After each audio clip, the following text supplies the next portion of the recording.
I would imagine that there's a lot of people out there that think photography is just going out, finding something that looks nice and then photographing it in the most pleasing way possible.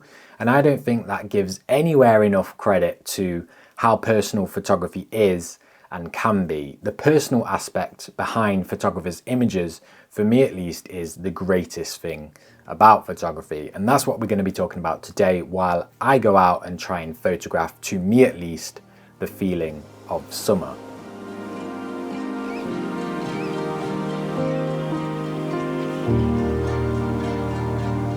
Now, you might be looking around me here and thinking it's grey and foggy, there's no sun or blue skies or barbecues happening. What's that got to do with the feeling of summer? Well, we'll get onto that, but first let's go take some photos.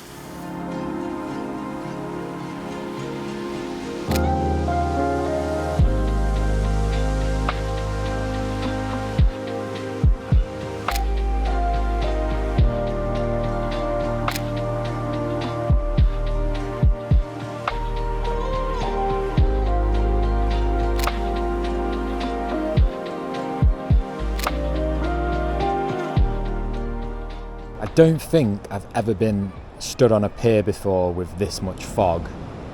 Maybe I have, but all I really need here is for someone to walk down the middle. There's some people at the very end, but they're just not moving. There's a cobweb here. It's kind of cool.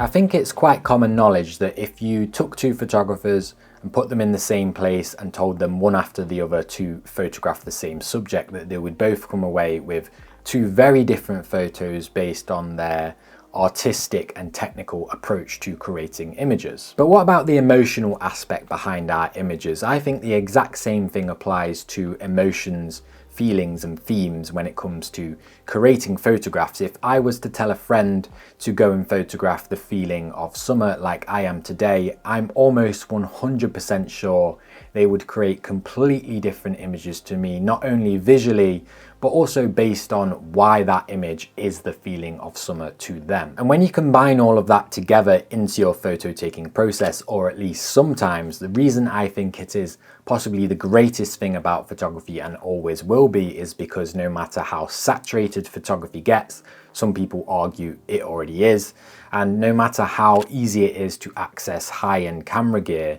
does any of that really matter if we can still go off and create images that are unique to us and mean something to us and tell a story to us in our own way? I often hear people say, oh, it's all been done before, you can't really take a unique photograph in the modern day anyway, so you kind of have to just go about and do your best. And I agree with that slightly in the visual and technical aspect of how images actually look. But when we take into account what a photograph means to the photographer and the feeling behind the image, that's not true at all.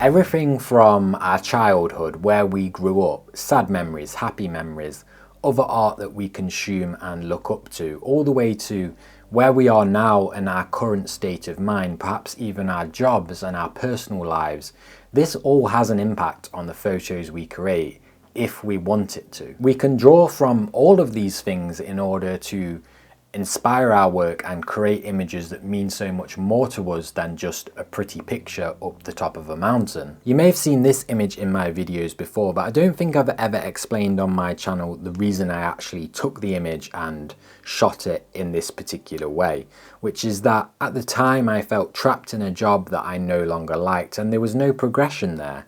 The window and beam of light representing where I'd like to go, outside of the dark space that I was metaphorically trapped within. To me at least, that's a fantastic example of drawing from whatever's going on in our lives, whether past or present, in order to create an image that we may not see or we may not compose unless we're actively thinking about this and trying to turn them into images, or at least get our feelings and ideas out into pictures. Back to what I'm doing in this video, capturing the feeling of summer to me, not to anybody else, but to me personally. When I think of summer, I instantly think of two things. I think of the coastline and I think of family holidays to North Yorkshire throughout my childhood. Almost every single year without fail, my parents would take us to the North Yorkshire coastline for a summer holiday, and in fact, where I am today is one of the places we visited a few times throughout those trips. One year we even sat at this very pub above me here for a drink, and as the sun went down I got up and went to that wooden hut that you may or may not be able to see behind me there and took some long exposures down the coast that way, albeit terrible long exposures, but I very much associate this area and coming on trips here as kind of the very beginnings of my photography in some ways. So while somebody else could be looking at my photos in this video and saying, what on earth are you talking about? There's no blue skies, it's not sunny, it doesn't look particularly warm, there's no parties or barbecues happening, how on earth does that emit the feeling of summer? Well, the feeling of summer to me has absolutely nothing to do with the weather or the heat or blue skies or anything like that. The feeling of summer to me is very much tied to particular places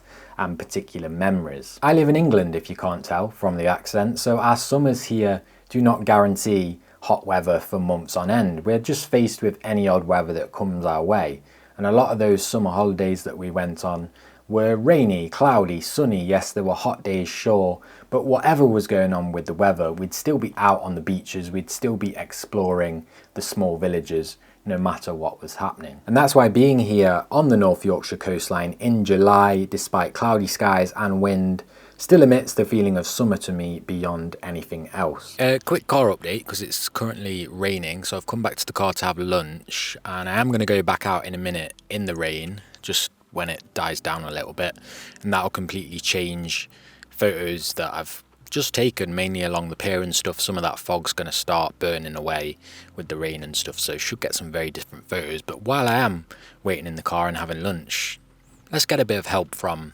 a friend in this video.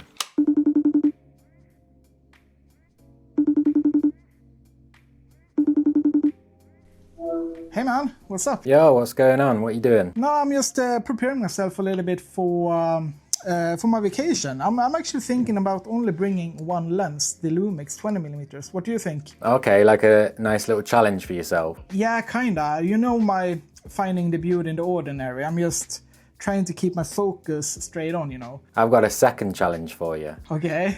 While you're on vacation, Yeah. I'm going to give you a phrase, and I want you to photograph it. The phrase is the feeling of summer.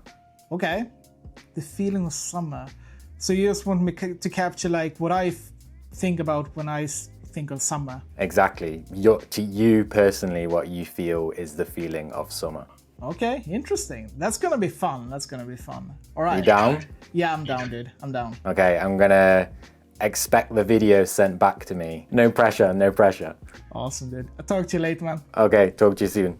When I think of summer in Sweden, I'm thinking of getting together, taking the day as it is, no rush, no obligations, nature. Yeah, let's do it.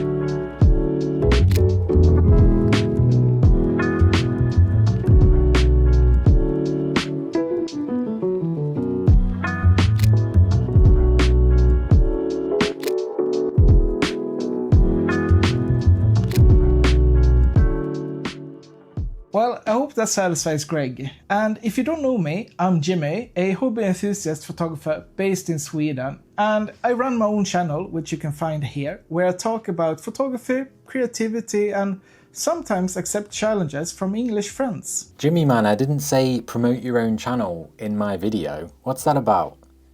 What do you mean you need more subscribers? So I asked Jimmy after that lovely segment that he filmed to me which of those photos that he shot when he was trying to capture the feeling of summer captured it best and which was his favourite personally to him. And he said that I think it's either the boat or the fishing shots because that's literally what I grew up with. Every summer, every day I'd be out fishing with my friends in my dad's boat. I think that basically sums up the uniqueness here because I've never been fishing. My dad doesn't own a boat. And I've probably only been on a boat like 3 times in my whole life. I would never associate fishing or going on a boat with summer. Now, obviously, not all of the photos I captured on this morning will capture the feeling of summer to me, as I'm still going to take more photos of scenes I like while I'm out. But I do have very particular scenes in my head that I feel will be perfect for what I'm trying to portray. I said to my friend the other day, one of the things that does make me slightly proud to be British is that summer holidays don't stop here for the weather. Even on a drizzly, grey, foggy day in July, there's kids making sandcastles on the beach, wearing ponchos and groups of friends running out into the ocean to play with a beach ball. There's people in line for ice creams and cold coffee, and even when the rain started to fall, that only seemed to spur people on even more. And this was very much our attitude as a family when we'd visit the North Yorkshire coast.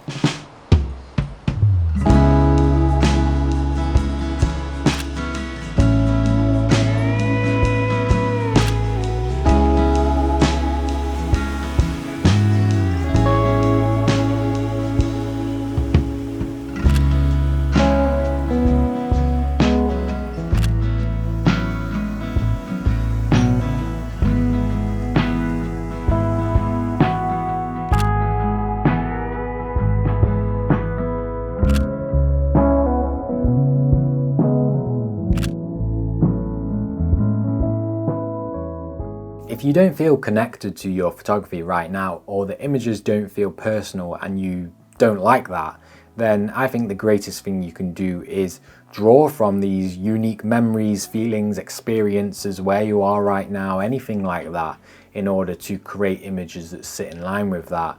And hopefully that will make your images feel like they belong to you, because when you look at them, you can connect it to something else that had or has a significant impact on your life. I've been through a long stage in the past where I felt particularly disconnected from my images, and I hated it. I felt like I was going to incredible places around the world and taking photos, but then getting back and looking at them a bit blankly, like they didn't really belong to me. And I think that's because I stepped too far into just taking pretty pictures because I wanted other people to look at them and think they were epic, instead of actually trying to emit something from myself into the photographs. The second I started reincorporating either my current state of mind or memories or places that hold significant value to me back into the photos I was taking, was the second I started feeling way more connected to my own photos again. And I don't do this with every single photo I take, of course, but I try and do it as much as possible, because at the end of the day, those are the images that are going to mean so much to me, not only now, but in the future when I look back at them. I do think photography is way more personal than any of us even realize. It's probably stuff deep in our subconscious that we do with our imagery that, you know, we don't even know is going on, but it plays a major role. And I think that is just a fantastic part of the art form. I mean, we could break this down and go into the nitty and gritty and psychology behind photos we take for hours upon hours, but unfortunately, I don't have that long for a YouTube video. So thank you so much for watching. I hope you found this inspiring, enjoyable, or valuable in any way. And as always, I'll see you in the next video.